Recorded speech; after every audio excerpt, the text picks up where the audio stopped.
Mas Sandi jangan-jangan satu-satunya cawapres yang punya kemampuan untuk bilang saya bisa pecah suara Pak Prabowo, kira-kira gitu. Betul.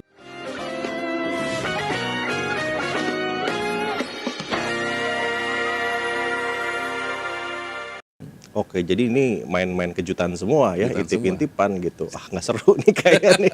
Kita kan pengennya tahu dari awal nih.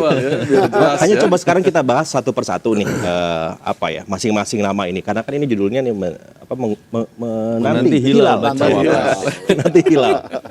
Kita anggaplah, asumsikan secara kuantitatif nama-nama yang muncul sebenarnya nama-nama yang bagus. Gitu ya. Secara survei tiga-tiganya ada dengan Mas Ganjar. Lalu yang Pak Andika juga bagus gitu ya, Pak Prof Mahfud juga bagus. Nah sekarang kita bicara dulu yang ada di dalam koalisi, Mas Sandiaga Uno, ya Bang Sandi lah gitu. Kenapa Bang Sandi ini nggak bisa ajak aja ya sebagai calonnya yang menguat gitu? Karena secara survei bagus, ada di dalam koalisi juga dan dibutuhkan juga figurnya melengkapi ya, figur ekonomi gitu. Mungkin Mas Toto bisa ngasih pandangan tuh. Iya, kalau terkait dengan Mas Sandi memang kompleksitas dalam konteks kepartaian paling mudah ya. Karena memang P3 bagian dari foundernya koalisi Ganjar lah katakanlah, langsung nge-grek dengan PD Perjuangan. Tapi kalau kita lihat tadi, saya sih bukan melihat ketidakyakinan tentang Mas Sandinya. Karena Sandi punya variabel komplementer, bukan hanya dalam konteks surveinya tinggi ya. Bukan hanya tingkat elektabilitas dan popularitasnya paling tinggi dibanding yang lain. Tapi variabel komplementernya Mas Sandi ini punya kekuatan di basis-basis yang Mas Ganjar belum optimal. Contoh daerah Sumatera, Sulawesi, karena dia dianggap mewakili Gorontalo, lahirnya pun di Riau. Investasi elektoralnya pun 5 tahun lalu sebagai cawapres Pak Prabowo sudah terbangun. Itu ada di daerah-daerah kan yang bisa melengkapi Mas Ganjar. Kira-kira bahkan bahasa gini loh, Mas Sandi jangan-jangan satu-satunya cawapres yang punya kemampuan untuk bilang saya bisa pecah suara Pak Prabowo, kira-kira gitu. Karena pernah bersama membangun investasi elektoral di situ. Tapi kalau kita coba analisis secara kritis kan mungkin juga dari sebagian stakeholder pendukung Mas Ganjar bisa juga menggunakan kacamata sebaliknya.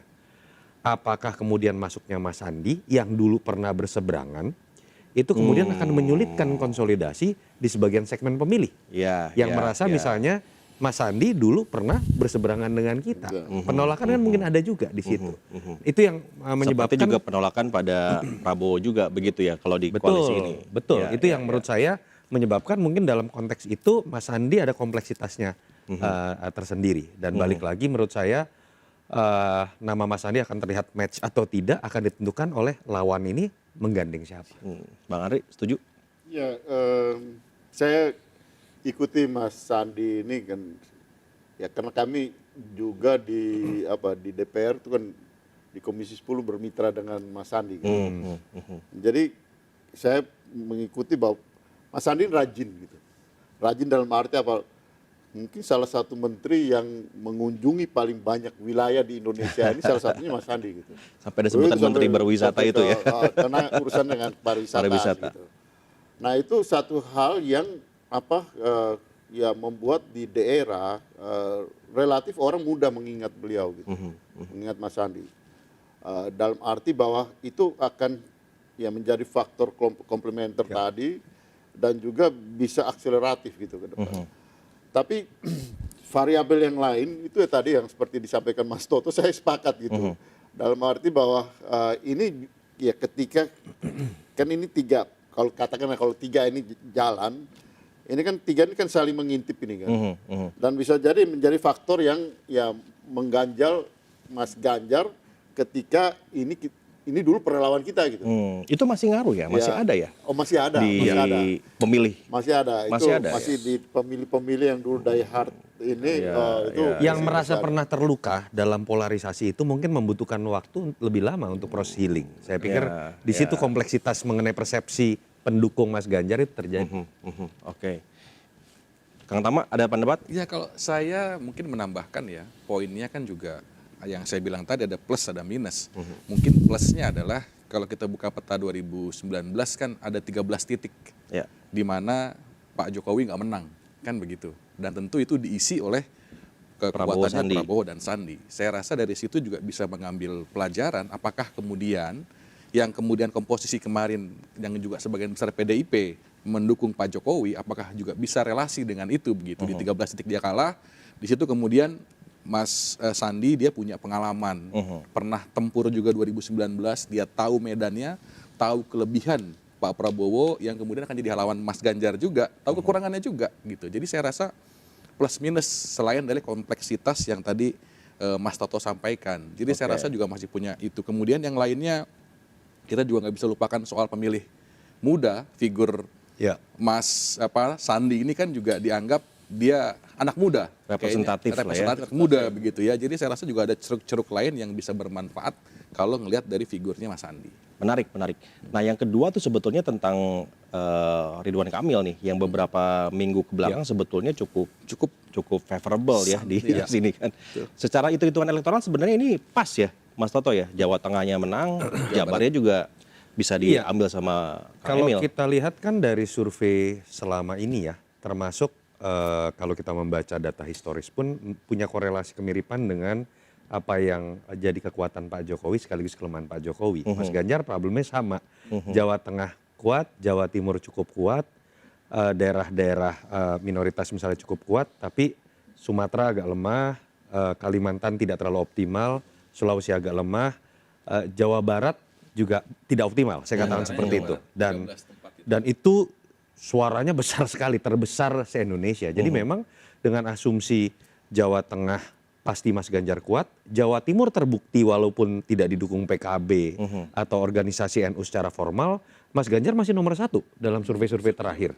Tetapi kemudian Jawa Barat ternyata mengalami problem yang sama. Nah, Ridwan Kamil memang bisa muncul menjadi variabel komplementer, ditambah Ridwan Kamil tidak punya problem seperti Sandiaga Uno yang tadi kita sebutkan. Tidak pernah dilihat dalam posisi ada benturan yang berseberangan. Sehingga proses konsolidasinya bisa dilakukan dengan mudah. Makanya kalau ditanya dari sisi elektabilitas, simulasi pasangan hampir semua survei paling kuat itu Ridwan Kamil, yang kedua Sandiaga Uno, ketiganya Erick Thohir dengan penjelasan yang berbeda-beda. Gitu. Oke. Tapi secara politis bagaimana mewujudkan seorang Ridwan Kamil masuk ke Ganjar Pranowo ya? Seperti apa tuh hitung-hitungan politiknya, Bang Andre? Ya, saya ingin menyambung dulu apa yang tadi disampaikan Mas Toto. Artinya variabel kita semua tahu lah, artinya Pak Ridwan Kamil ini gubernur Jawa Barat pemilih terbesar gitu, pemilih terbesar. Saya lebih dari 30 tahun di Jawa Barat dan secara politis juga dosen saya di Bandung ini. Secara politik sampai sekarang sampai sekarang saya tinggal di Bandung gitu, dan saya paham ada kerinduan dari teman ya saudara-saudara kita di Jawa Barat. Saya bukan orang Jawa Barat tapi saya tinggal ada kerinduan, ada figur dari Jawa Barat. Itu ada di kertas suara gitu kalau bisa ya. Ada di kertas suara dan itu sudah sekian lama gitu. Terakhir kan Umar Wirahadi Kusuma. Umar Wirahadi Kusuma. Sudah lama banget. Dan faktor itu saya kira akan mengakselerasi. Kenapa? Di samping Jawa Baratnya, di samping itu ya kita tidak bicara soal apa politik identitas, tapi orang Sunda itu ada di mana-mana juga. Gitu. Kesundaannya itu. Orang Sunda itu ada di mana-mana. Iya, Mas Prabu ada faktor ya emosi itu juga akan berpengaruh juga gitu. Nah, cuma memang tadi gitu faktor politiknya, faktor politisnya, artinya yang menjadi minus dalam hal ini tentu. Tapi kan ini pernah terjadi waktu Jokowi JK dulu. Jokowi JK begitu pula SBY JK. Ya begitu pula SBY JK. Jadi polanya mirip sekali. Dan itu semua berkaitan dengan Golkar ya. Betul. Dua-duanya. Dan polanya selalu sama. Golkar selalu kalah dalam pilpres tapi selalu masuk dalam bagian kekuasaan. Ini selalu terjadi gitu ya. Seharusnya Golkar belajar dari kemenangan. Tapi mungkin nggak itu terjadi ya? Atau ada skema lain barangkali yang itu ya, breaking newsnya Kang Emil itu misalnya keluar dari Golkar dan pindah ke salah satu partai yang ada di koalisi, itu masih mungkin nggak ya?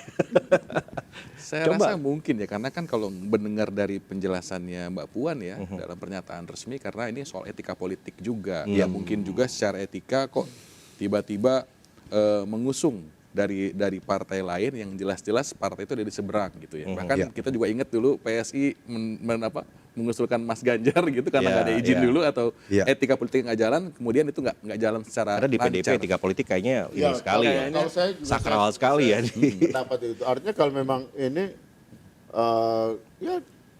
ya Golkarnya Ya. yang harus belajar dari kemenangan-kemenangan sebelumnya gitu. Kalau mereka mau, gitu, dalam arti bahwa itu akan jauh lebih smooth. Perindo lah masuk lah. Kecuali RK pindah ke Perindo. Perindo lah masuk lah. Ajak kopi dulu dong gitu. Mas Toto, tapi itu memungkinkan ya, maksudnya kalau dengan skema katakanlah menggunakan 2014 begitu, kira-kira masih works nggak model seperti itu yang sekarang ini? Kalau kita mau telah lebih mendalam, RK bukan ketua umum, baru menjadi kader Golkar pun baru sekali hitungannya. Artinya kalau kita kemudian menganggap ada sesuatu yang luar biasa ketika RK katakanlah harus keluar dari Golkar, pilihan paling ekstrem juga tidak. Jadi ini satu hal yang, kan kalau mau bicara misalnya RK misalnya pun keluar, tapi dalam konteks karena mendapatkan kesempatan untuk mengabdi kepada masyarakat dengan jabatan yang lebih punya otoritas, itu kan juga sebuah fakta politik yang bisa dipertanggungjawabkan ke publik gitu ya. Itu yang menurut saya kalimat Mbak Puan kemarin itu sebenarnya masih bisa ditafsirkan dalam konteks gray area. Mbak Puan itu tidak berbicara mengenai RK-nya. Mbak Puan juga tidak berbicara dalam konteks Golkar dan PDI Perjuangan tidak mungkin untuk bersatu, tapi dia menghormati keputusan saat ini dari Golkar yang sudah menyatakan dukungan kepada Pak Prabowo. Artinya kan di situ bisa ada beberapa pilihan. Pilihan pertama paling ideal ya sudah Golkar ke kita saja. Pindah. Lalu kemudian kadernya dijadikan Bang Andre paling senang ini kalau gitu. Atau kemudian Bandung.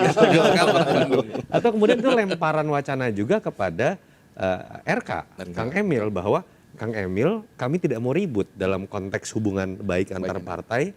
Kalau Anda memang ingin menjadi cawapres, ya sudah keluar dari Golkar sehingga kemudian tidak terjadi permasalahan di internal Golkar dikarenakan kami atau capres kami gitu. Itu yang menurut saya masih sangat Terbuka ya. banyak skenario yang menempatkan Kang Emil untuk tidak keluar dari list tadi gitu. Karena memang harus diakui kalau bicaranya dalam konteks pemenangan, belum lagi bicara narasi, bukan hanya dalam konteks Jawa Barat ya. Kang Emil ini harus diingat loh, jumlah followers IG-nya mengalahkan 3 capres yang elektabilitasnya tinggi. Bukan hanya mengalahkan, jumlahnya 3 kali lipat. Mas Ganjar 6 juta, Mas 6,2 juta, Mas Anies 6 juta, Pak Prabowo 5,6 juta.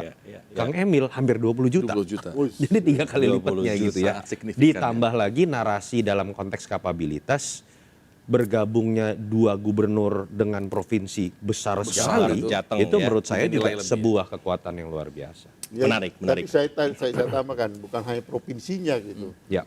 Yang namanya orang dari provinsi, 2 provinsi itu ada di seluruh Indonesia. Betul sekali. Tersebar di mana-mana. Betul sekali, Ya. Betul. Ya.